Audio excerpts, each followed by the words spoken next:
14 uždavinys. Reikia nustatyti, su kuria A reikšmė teisinga lygybė. Pamėginkim nuimti modulio ženklą.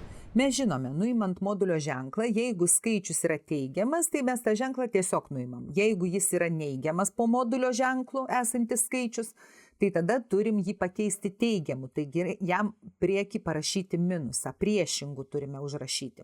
Pagalvokim, čia skaičius teigiamas ar neigiamas.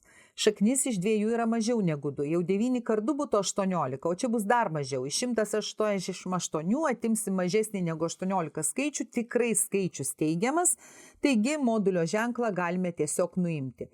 188 minus 9 šaknis iš 2.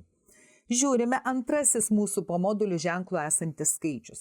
Šaknis iš 2 yra kažkur 1,4, beveik 1,5. Čia padauginus būtų koks 130. Galima skaičiuotuvu va čia apskaičiuoti. Ir tikrai šitas skaičius yra didesnis už 93. Reiškia, nuimdami modulio ženklą, mes turime parašyti minusą ir šį skaičių paversti priešingu skaičiumi. Taigi, parašau. Lygų dabar atskleidžiu skliaustelius 188 minus 9 šaknis iš 2 minus 93 plus 74 šaknis iš 2. Lygų suskaičiuoju.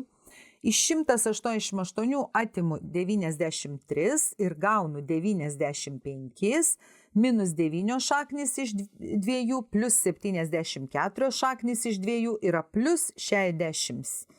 5 šaknis iš 2. Mums yra reikalingas skaičiukas, kuris čia A. A yra tas skaičiukas, kuris yra laisvas, be šaknies. Štai čia 95.